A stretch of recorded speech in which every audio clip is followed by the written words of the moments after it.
Glória a Deus.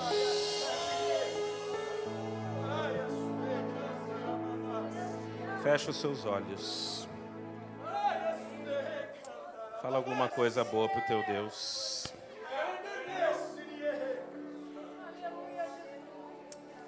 Glória a Deus. Pode tomar o seu assento, adorando ao Senhor.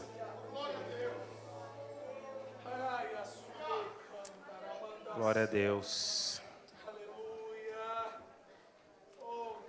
Glória a Deus. Abra sua Bíblia, Atos dos Apóstolos, no capítulo 3, a partir do verso 1. As crianças estão subindo.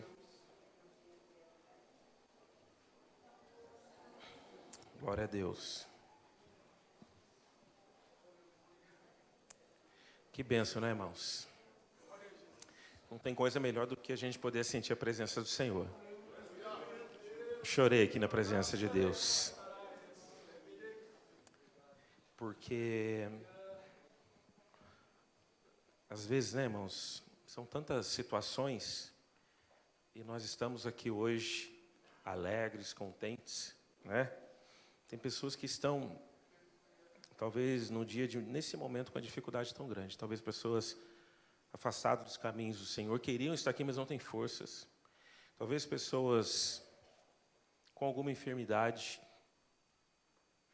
e não estão aqui hoje. Talvez são internadas, então, às vezes estão até assistindo a gente e você está aqui, né? Hoje o William compartilhou, posso falar aqui, William? Ele compartilhou algo e eu peço que toda a igreja, né? Só se ele soltar o toquinho aí, se não soltar o toquinho, não vou orar. Peço toda a igreja que ore. Heloísa, né? Heloísa, com L, com H ou com E? Com A? H. É a sobrinha do William, que ainda vai nascer, está com 7 meses. Está com 7 meses e ela está com uma complicação no coração. No coraçãozinho, é isso? Na veia aorta, e a irmã dele vai para São Paulo para fazer o parto lá, porque já vai ser internada, né? UTI, operação, cirurgia. Isso é o que o homem está dizendo, né? Mas Deus, Ele pode reverter isso. É esse Deus que está aqui nessa noite. Eu creio, viu, William? Eu não falo da boca para fora, não, eu creio. Senão eu não posso estar aqui pregando a palavra do Senhor. Presta atenção na palavra de Deus nessa noite. Diz assim: certo dia, Pedro e João estavam subindo ao templo na hora da oração, às 3 horas da tarde, ou na hora nona, se tiver aí na tua tradução. Estava sendo levado para a porta do templo, chamada Formosa, um aleijado de nascença, que ali ele era colocado todos os dias. E vou ajudar você, já vou antecipar, 40 anos esse homem tinha, para pedir esmolas aos que entravam no templo. Verso 3. Vendo que Pedro e João iam entrar no pátio do templo, pediu-lhes esmola. Pedro e João olharam bem para ele. E então Pedro disse: olhe para nós. Guarda essa palavra, volta aí.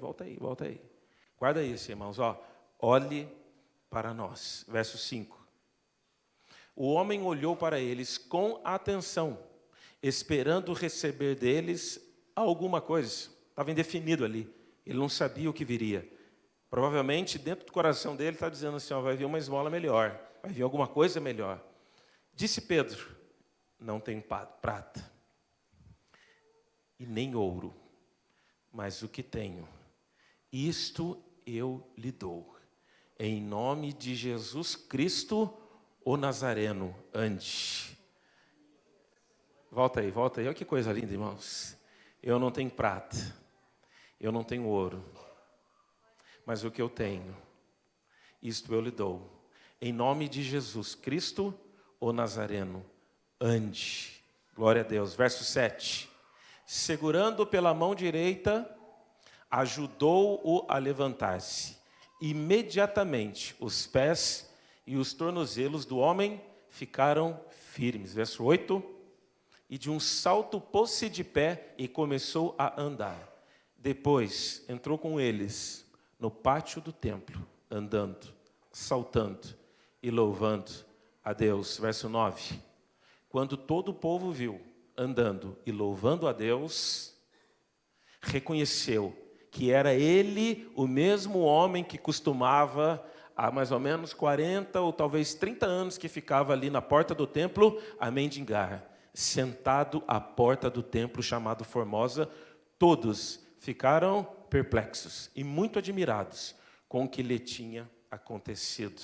Glória a Deus. Irmãos, duas histórias, dois acontecimentos. Duas histórias, dois acontecimentos. E eu fiquei observando sobre isso. Eu fiquei pensando.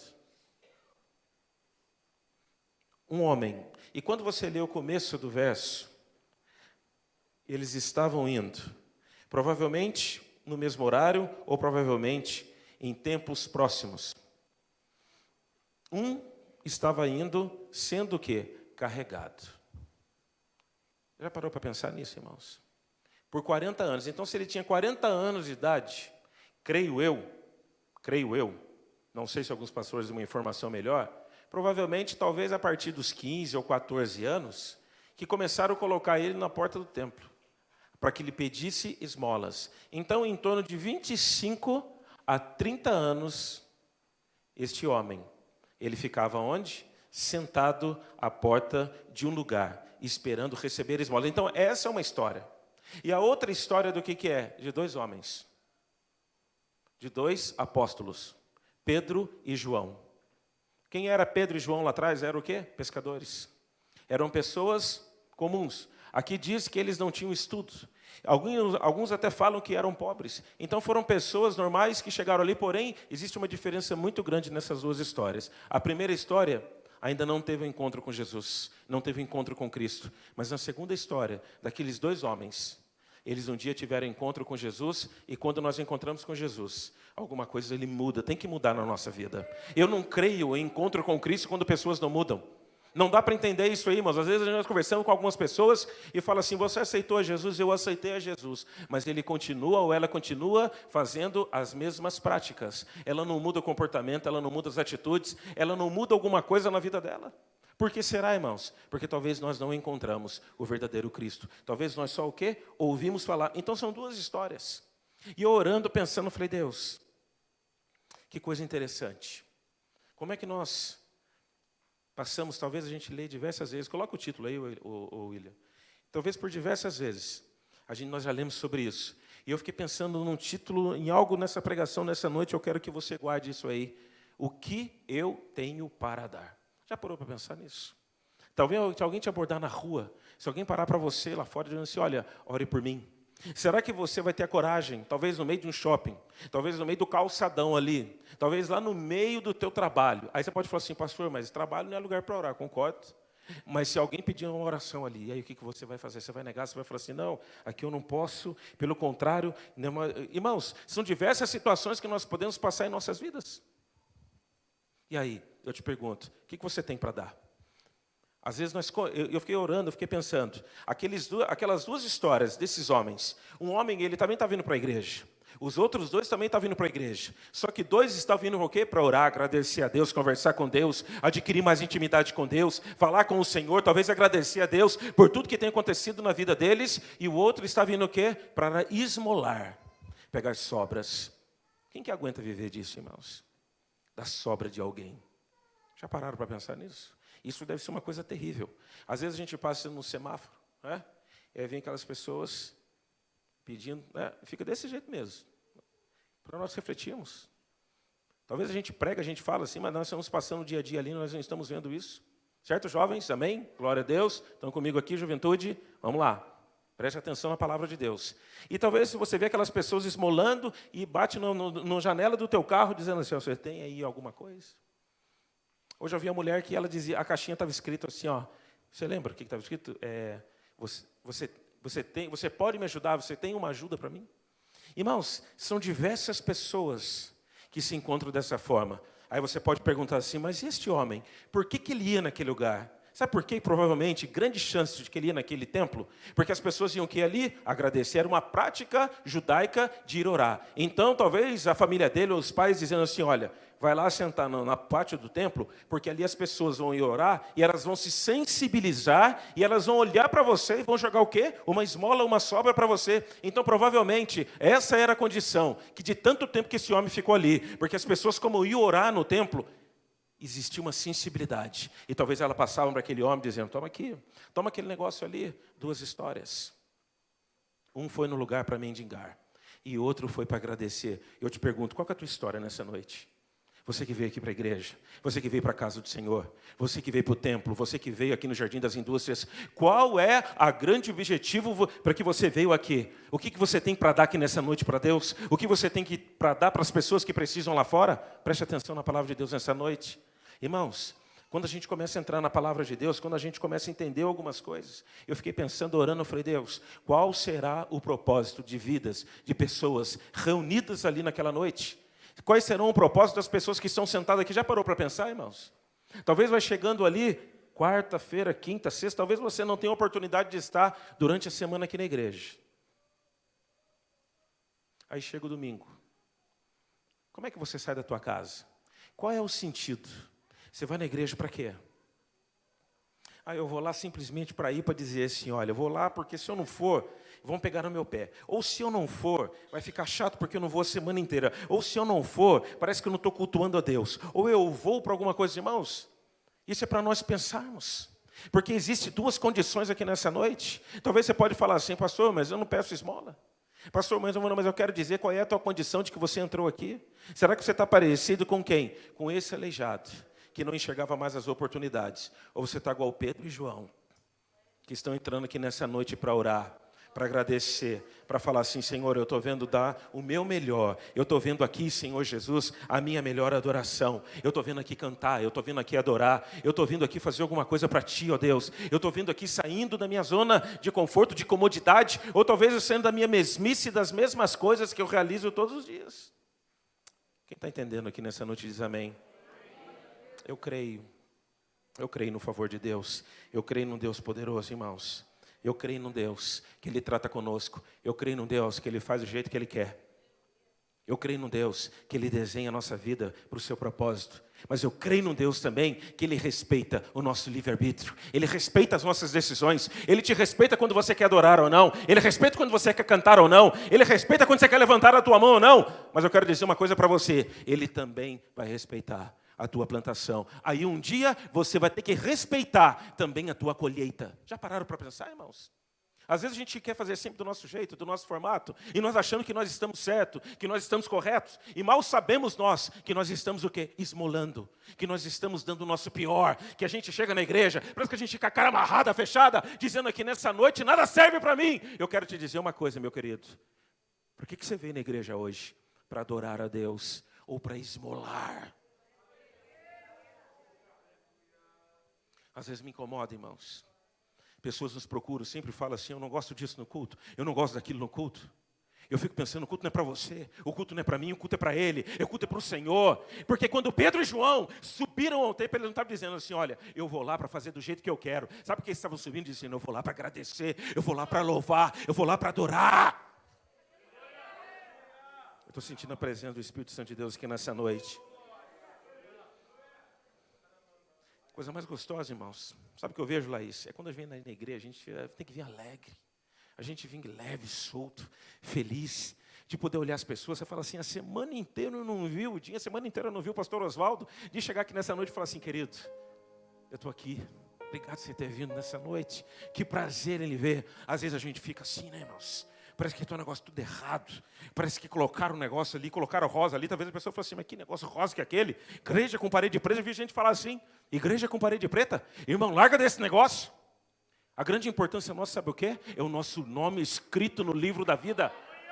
Às vezes preocupamos com tantas pequenas coisas. E tem gente como esse homem, sentado lá fora te esperando. E uma hora você vai passar para o lado desse homem. E aí ele vai estender as mãos para você, ele vai falar assim, ei, olha a minha vida, ore por mim, olha para a minha condição. Aí, qual que vai ser a sua colheita nesse momento? Eu queria ver. Porque você não adora, você não busca. Você não faz o que é para fazer, você não se voluntaria na casa de Deus. Você não faz diferente, como foi dito aqui, irmãos. Nós temos que o quê? Fazer tudo aquilo que tem ao nosso alcance. Não, como o Antônio disse, vá um pouco mais, avança, corre, não desista. Tem hora que você pode falar assim, Senhor, as coisas para mim estão muito difíceis, complicado. Meu querido, eu vou dizer uma coisa para você. Sabe quem morreu na cruz? Foi Jesus. Foi Ele que foi pendurado lá na cruz do Calvário. Foi Ele que padeceu, foi Ele que sofreu, foi Ele que levou sobre si todas as... Eu fico pensando nisso, irmãos. 40 anos de sofrimento desse homem foi sobre Cristo e estava sobre a vida dele. Talvez os seus maiores sofrimentos, as suas maiores dores, as suas maiores dificuldades, mazelas, Ele já pagou o preço. Ele já morreu por mim e por você. Ele já morreu por aqueles que virão. Irmãos, o preço já foi pago. Então nessa noite, qual que é a nossa razão aqui? É do que? É de agradecer. A nossa razão aqui nessa noite é falar assim, Senhor, eu te louvo, eu te exalto, eu te agradeço. É uma cena interessante. Porque aquele homem sentado, centenas de pessoas passavam ali. E por diversas vezes, ele deve ter ganhado o seu sustento, senão ele não ficaria neste lugar. Como eu disse, sentado na porta de entrada de um templo, onde as pessoas faziam propósito, hábitos, N coisas. Então a chance dele de ganhar um centavo, ou o dinheiro da época, eu não sei qual era grande. Aquele homem, provavelmente quando ele acorda, eu fiquei pensando, a hora que ele se levanta, ou melhor, a hora que ele abre os olhos, talvez eu não sei até a condição que ele conseguia ficar, talvez se sentar no máximo, creio eu. Sempre dependendo de uma ajuda. Já pararam para pensar nisso, irmãos? Vamos ser sinceros. Aquele familiar nosso, que tem as suas maiores dificuldades. Aquele familiar nosso, talvez aquele que depende de uma cadeira de rodas. Aquele que depende de uma muleta ou depende de alguma coisa. Como é que nós tratamos? Será que nós somos diferentes mesmo? Será que a gente está ali do lado, cuidando? A gente leva para o shopping para passear com a gente? Será que a gente pergunta, fala assim, vamos dar uma volta aí, vamos na praia? Eu vou fazer uma viagem ali, eu vou levar você comigo e eu vou dar um jeito. Por quê? História de superação, nós vemos muitas. Mas aqui não é uma história de superação. Aqui é uma história do quê? De um homem que recebeu uma cura. A Bíblia não está dizendo que ele se superou, não. Aqui está dizendo num homem que sofria, que tinha suas dificuldades. E o que era o maior sofrimento dele? Depender de alguém. Ser carregado. Então aquele homem quando acordou e quando ele foi para a igreja e quando ele foi sentado na porta do templo, ele foi carregado. A palavra do Senhor diz que foi o quê? Ele foi colocado ali. Eu fiquei prestando atenção. Imagina todos os dias você sabendo, pastor Antônio Carlos, que você seria sempre colocado para as mesmas coisas. Você seria colocado para receber esmolas. Você ser colocado e você não tem condições de sair disso. Irmãos, já pararam para pensar que vida que esse homem levava? Só que porém, esse homem, mal sabia ele, que a oportunidade da mudança iria chegar sobre a vida dele. 2 homens, ele sentado, Pedro e João, subiam, eles iam para o templo. Eu fiquei pensando comigo, eles não sabiam que eles iriam encontrar com o aleijado. Provavelmente ele deve ter passado perto daquele homem algumas vezes. Provavelmente deve ter visto aquele homem, mas e por alguma razão nunca chegou até eles, ou talvez esse relato, não sei os propósitos de Deus. Tudo tem o seu tempo, debaixo do céu. Existe tempo de ajuntar, existe tempo de espalhar, existe tempo de amar, tempo de guerra, tempo de paz. Existem tempos. E como é que nós estamos inseridos nesse tempo? Será que a gente consegue esperar Deus? Será que a gente consegue esperar a promessa do Senhor?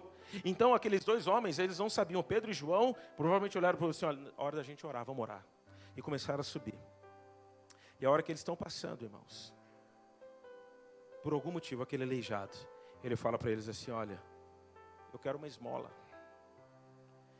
E quando aquele aleijado, ele fala com os 2, o que deve ter passado na cabeça de Pedro e João? Dizendo assim, peraí, o que é que nós vamos fazer com esse homem? Eu quero dizer uma coisa para você. Para você dar, você tem que ter.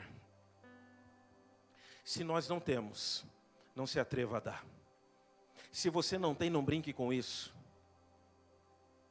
Porque às vezes tem pessoas Eu acho que foi os filhos de Cefas. Certo? Aí o diabo olhou e falou assim, peraí, Jesus eu sei quem é. Paulo eu conheço. Mas vocês quem são? Eles tentando expulsar um demônio pelo nome de Jesus. Mas o que eles tinham na vida dele? Nada. Eles estavam vazios. Eles não tinham recebido algo do céu. Eu quero que você volte um pouquinho comigo. Para vocês entenderem assim, pastor, tudo bem. Mas eu quero dar. Então eu quero receber. E o que eu preciso fazer para receber? Eu quero te levar nessa noite a você poder pensar um pouco sobre isso. No capítulo 1 de Atos. Sabe o que é relatado? Jesus, ele ressuscita. E depois que Jesus ressuscitou, ele ficou por 40 dias. Com quem? Com seus apóstolos. Ele ficou com os 12. Ele ficou ali com eles. E a Bíblia diz que ele estava o quê? Ensinando, instruindo, falando acerca do reino de Deus. Sabe o que Jesus estava fazendo? Jesus estava aqui capacitando aquelas vidas. Jesus estava pregando. Jesus estava falando para ele, ei, vocês vão abalar o mundo. Ei, através de vocês, vidas serão transformadas. Ei, através de vocês, demônios serão expulsos. Ei, através de vocês. Então Jesus falando para aqueles homens. E quem estava lá no meio ali? Pedro e João. Cutuca quem está do seu lado, irmão. Fala assim, acorda aí para você assistir o culto, meu querido. Preste atenção na palavra de Deus nessa noite. Sabe por quê, irmãos? Eu quero que você fique muito atento. Porque Jesus está falando que nessa noite, esquece celular, esquece todo esse negócio aí, esquece Facebook, esquece Instagram. Nessa noite é Bíblia, nessa noite o que é a palavra de Deus, nessa noite é a vontade do Pai, sobre essa igreja, sobre este povo aqui nessa noite. Capítulo 1, sabe que Jesus começa a falar para ele assim, olha, tem mais, fiquem em Jerusalém. Eu fiquei pensando nisso, não saiam de Jerusalém, fiquem em Jerusalém. Sabe o que eu aprendo aqui? Só ande quando a coluna se mover. Se a coluna não está se movendo, fica no teu lugar. Tem gente que Deus, ele fala assim, ei, a promessa é aqui, a promessa é ali, e você começa a sair da posição, você começa a sair daquilo que Deus te chamou. Então o primeiro aprendizado que eu tenho aqui, quando eu vi isso daí, não, Jesus falando assim, ei, não saiam de Jerusalém, enquanto o quê? A promessa não se cumprir. Aí tem hora que você pode falar assim, mas eu não estou entendendo. Algumas coisas não estão acontecendo na minha vida. É porque você saiu da posição. É você saiu do lugar onde Deus te colocou. Mas se nessa noite você está entendendo essa palavra, você vai pegar e você vai falar assim, agora eu estou entendendo. Que para eu dar, que para eu poder dar alguma coisa, primeiro eu tenho que ficar em Jerusalém. Quem está em Jerusalém nessa noite? Eu estou em Jerusalém. E sabe o que Jesus fala? Mas recebereis poder e ser-me-eis testemunhas em Jerusalém, Samaria, Judeia, toda aquela região e até os confins da terra. Meu querido, você sabe o que aqueles homens estavam recebendo? Poder, autoridade do nome de Jesus. E aí você olha para dentro de você e você pensa, será que eu tenho autoridade do nome de Jesus dentro da minha vida? Se eu encontrar um demoniado, eu falo assim, saia em nome de Jesus. Se eu encontrar com uma pessoa, seja qual lugar que for, você vai orar por ela e falar assim, em nome de Jesus, o Nazareno, levanta-te e anda. Jesus estava falando isso. E quem estava ali? Pedro e João. E Jesus falando assim, mas recebereis poder. E naquele momento, irmãos, alguma coisa estava mudando dentro daqueles homens. E eles perto ali dizendo assim, rapaz, olha a palavra do mestre. Você está sentindo alguma coisa aí? Você está sentindo algo cair do céu? Talvez Pedro falando assim, olha, estou sentindo um poder de Deus aí. Eu estou sentindo algo sobrenatural aí. Meu querido, capítulo 2 de Atos, oh Deus. E diz assim, e chegando o dia de Pentecostes, estavam todos reunidos num só lugar. Mais ou menos 120 pessoas no templo, num lugar ali no templo. Eles estavam assentados. E aí veio da onde? Do céu. Sabe a origem? Da onde vem o poder que está sobre a sua vida? Vem do céu. Você está entendendo? Quando você fala assim, olha, eu não sei, pastor, o que é esse negócio de dar? O que Pedro e João quiseram dizer? Eu não tenho prata e eu não tenho ouro, mas o que tenho, isso te dou. Volta lá atrás. Eles estavam lá, naquele lugar. Alguns diziam cenáculo, alguns diziam um lugar dentro de uma igreja, ali perto do pátio do templo. Eles estavam todos assentados. E a palavra do Senhor diz que veio do céu.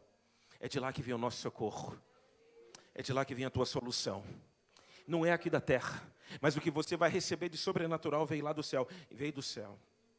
Um som como de um vento veemente. E o que fez depois? E encheu toda a casa onde estavam reunidos. Sabe a segunda coisa que eu aprendo aqui? Não podemos deixar espaço vazio na nossa vida. Porque quando nós deixamos algum espaço vazio, em algum lugar da nossa vida, é onde Satanás ele entra. É onde ele começa a atrapalhar. Ele é astuto, ele estuda a humanidade há milhares de anos atrás. E quando você não preenche todos os lugares da sua vida, é como se o inimigo ficasse te olhando, ele te medindo, ele dizendo, aqui eu consigo entrar, aqui eu consigo atrapalhar. Irmãos, quantos de nós já tiveram as nossas dificuldades? Quantos? Eu já falei aqui, não tem vergonha não. Eu tinha uma dificuldade tremenda de chegar no horário da escola dominical, eu chegava muito atrasado. Por quê? Quando tinha corrida de Fórmula 1. Minha esposa sabe disso. Para ver a largada.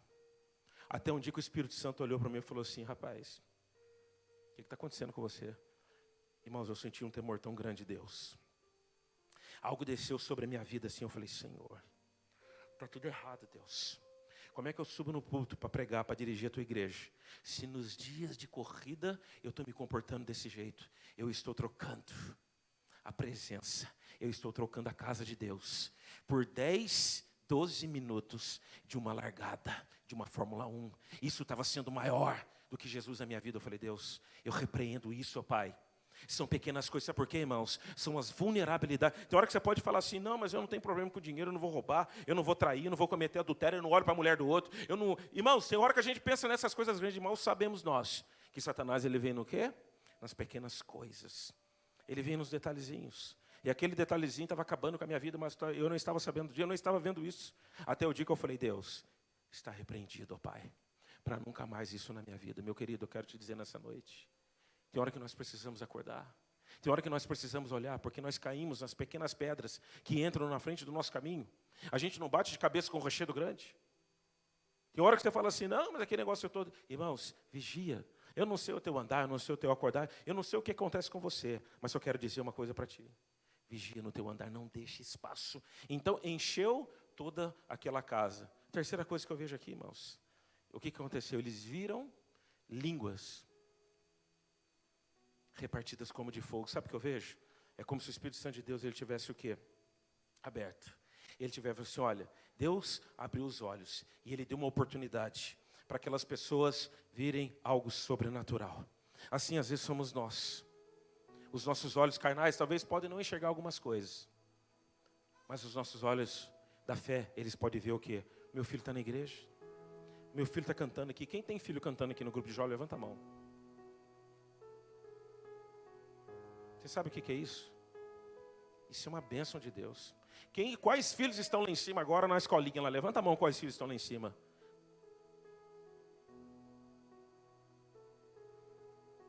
Eu não vou perguntar, não quero que você levante a mão.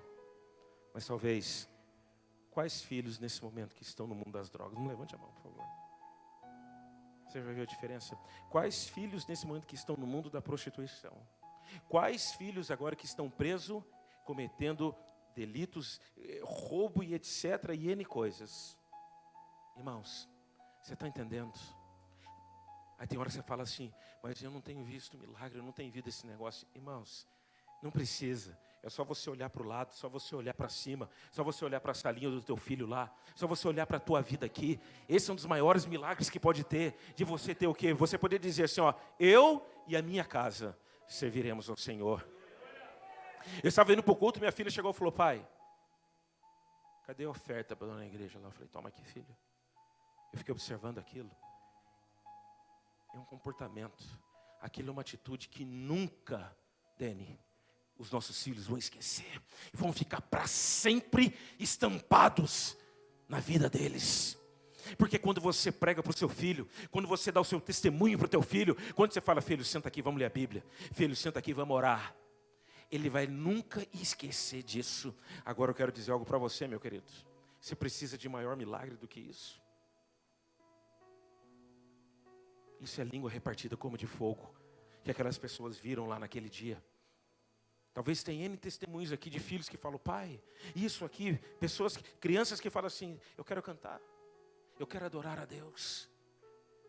Isso é sobrenatural, isso é coisa de Deus. Isso é coisa que Deus, o Senhor está dando para nós hoje, nessa geração, nesse mundo, nesse tempo tão complicado, nesse século, nessa nova década que se entra aí, irmãos. Onde a comunicação, onde... Eu fiquei observando. Antigamente, talvez você não sabia, a pessoa falava mal do outro, pastor, que negócio todo, assim, hoje, começa a colocar aquilo, vem na mídia, e aquilo pulveriza de uma certa forma. E Satanás por trás dizendo assim, ó, os crentes estão brigando, os crentes estão falando mal do outro. Aí a pessoa vai perguntar, fala assim, peraí, para quem então, ó, olha só, para quem então que eu quero ir para a igreja? Para que eu vou sair da vida que eu estou levando? Porque para ir para Jesus é nova vida, nova história, não é isso que nós pregamos, o evangelho é isso, irmãos. E quando você começa vendo todas aquelas coisas, só que ao mesmo tempo a Bíblia fala o quê? Olha para Jesus, o autor e consumador da tua fé. Foi ele, não foi eu que morri por você. Talvez eu vou falhar, vou errar contigo. Mas você olha para Cristo. É Ele sim que pagou o preço. E viram como línguas repartidas como de fogo. Quando fala fogo, ele simboliza, eu notei um negócio aqui, a presença de Deus. Aonde foi? Lá na sarça. A sarça pegou fogo, mas não se consumia na presença de Moisés. Deus guiou o povo no meio do deserto, através de uma coluna de fogo. Glória a Deus. E enviou fogo para consumir a oferta de Elias do Monte Carmelo. Irmãos, sabe o que estava acontecendo com aqueles homens? Eles estavam vendo algo sobrenatural. É como se eles estivessem vendo aqui, olha, eu estou enviando a presença de Deus para vocês. Então aqueles homens, aquelas 120 pessoas, começaram a falar em outras línguas, conforme o Espírito Santo lhes capacitava. Sabe o que estava vindo sobre a vida deles? Uma capacitação sobrenatural. Isso é nós estarmos cheios da presença do Espírito Santo de Deus. Você está entendendo? É para você não ter dúvida, porque um dia que você vai precisar disso, você vai lembrar essa pregação, se é que você prestou atenção nessa pregação, que eu estou vendo aí, irmãos, tem gente dormindo no culto, você acredita? Tem gente dormindo no culto. Eu preciso falar isso, porque eu me preocupo com a sua vida. Eu vou fazer, as pessoas mandam torpedo, né? Eu vou fazer um torpedinho assim, dormiu assim, vou fazer assim, ó, tchum. Aí você pode falar, pastor, que a pregação está ruim, meu querido. Eu vou dizer uma coisa para você, se essa palavra está ruim para você, é a palavra de Deus. E se a palavra de Deus não está bom para você, hoje é a noite de você mudar. Hoje é a noite de você vir aqui para frente. Pastor, como assim? Vou explicar para você. Ó, olha só. Aqueles homens cheios do Espírito Santo, eles foram à oração, para a casa de Deus. Provavelmente a conversa de Pedro e João era assim, rapaz, que noite aquela no cenáculo, que tarde aquela no cenáculo. Você viu aquelas línguas? Talvez Pedro falou assim, meu Deus, olha, eu falei como eu nunca havia dito, como eu nunca havia falado, eu nunca senti algo ali. E eles conversando do sobrenatural, porque esse é a vida do cristão. Quando ele começa o quê, irmãos? Tudo te é lícito fazer, mas em tudo nos convém. Cuidado com a tua conversa, cuidado com quem você conversa. Tem hora que você começa a conversar fiada com pessoas que não te levam para perto de Deus. E aí você gasta ali um caminhão de conversa. Mas para aquele espiritual, para aquele que ora, para aquele que busca, você o quê? Se afasta, você não quer conversar sobre esse. Então essa conversa deles, ó, para o templo. Até que aquele homem fala assim, ei, eu quero uma esmola. E aí acontece algo interessante. Eu já estou concluindo nessa noite. Pedro e João, aquele homem sentado. Quando aquele pediu esmola, provavelmente ele fez assim, uma esmola. Estava tão acostumado, e cheio de gente, lotado de pessoas passando. E ali, Pedro e João falam assim, ó, ei, olhe para nós.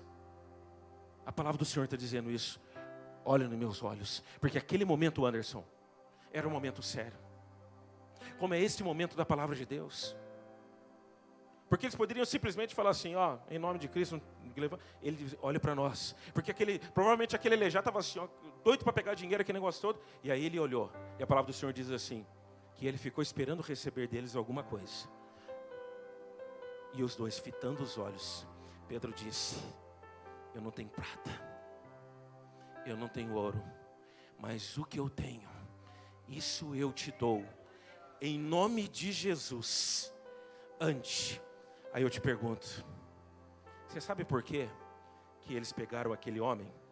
O Dinho é mais fácil, senta aqui, Dinho. Me ajuda aqui, abaixa um pouquinho. Você sabe por que eles pegaram aquele homem e levantaram? Porque naquele momento, pode sentar, Dinho, existiu uma ordem lá do céu para o cérebro, dizendo assim naquele homem: ei, começa agora a bombear sangue nos artérios e naqueles pés. Deus mandou uma ordem para aquele cérebro daquele homem, dizendo assim: ó, esse homem vai andar. Meu querido, posso te dizer uma coisa nessa noite para você? Deus vai dar ordens aqui nessa noite sobre as nossas vidas. Então naquele momento, na hora que levanta, é como se fosse uma ordem do céu. E Deus falando: ei, cérebro. Provavelmente o cérebro daquele homem está dizendo assim: ei, pois não, senhor. O senhor manda aqui, né? Sabe aqueles artelhos? Sabe aquele negócio que nunca andou, que estava travado ali? A partir de hoje mudou, manda sangue lá. Sim, Senhor, eu estou mandando sangue ali. O coração começou a bambear o osso, dizendo assim: firma osso aí. Meu querido, aspectos de um milagre. Tem hora que a gente pensa assim: não, mas só fala não. Tem hora que você tem que falar, colocar as tuas mãos e acreditar. Fala assim: ó, levanta aqui, meu querido. Aí você fala assim: por que aquele homem saltou? Por que aquele homem pulou? Sabe o que Deus falou comigo hoje à tarde? Porque ele creu, porque ele teve fé. Imagina uma pessoa que nunca andou e começar a pular depois. Ele estava dizendo assim para todos: ei, eu acredito, foi Deus que me curou. Eu acredito, foi Deus que fez esse milagre na minha vida. Porque às vezes tem pessoas que Deus cura e ele fala assim: você foi curado? Aí eu fui. Aí ele fala assim: não fui, está com a dor aqui, né? Não fui. Irmãos, Deus fala assim: eu fui curado, fui. Em nome de Jesus, você levanta, você fala assim: Deus, eu fui curado para nunca mais eu ter isso na minha vida. Terceiro aspecto desse milagre aqui, irmãos. Sabe o que acontece? E eu já termino aqui. Aquele homem, a palavra do Senhor diz que ele entrou no templo. Provavelmente Pedro e João falaram assim: e agora? O que você vai fazer? Ele deve ter olhado e falado assim: o que eu vou fazer? Eu vou fazer o que vocês iam fazer. Eu quero entrar na casa de Deus. Eu quero ir para a casa de Deus. Eu quero fazer uma pergunta nessa noite para você. Quem que quer entrar no templo aqui nessa noite de verdade? Levanta do seu lugar, fica em pé. Talvez a gente está como esse homem, sempre em pé na porta do templo. Nós nunca entramos. A gente louva, a gente adora, nós fazemos N coisas. Mas a pergunta que eu quero dizer para você é: você que está aí, no seu lugar, e você quer entrar no templo, e você quer entrar na presença de Deus, eu quero que você venha aqui à frente, enquanto o grupo de louvor estiver cantando. Eu quero que você saia do seu lugar, firma os seus pés, firma os seus artelhos,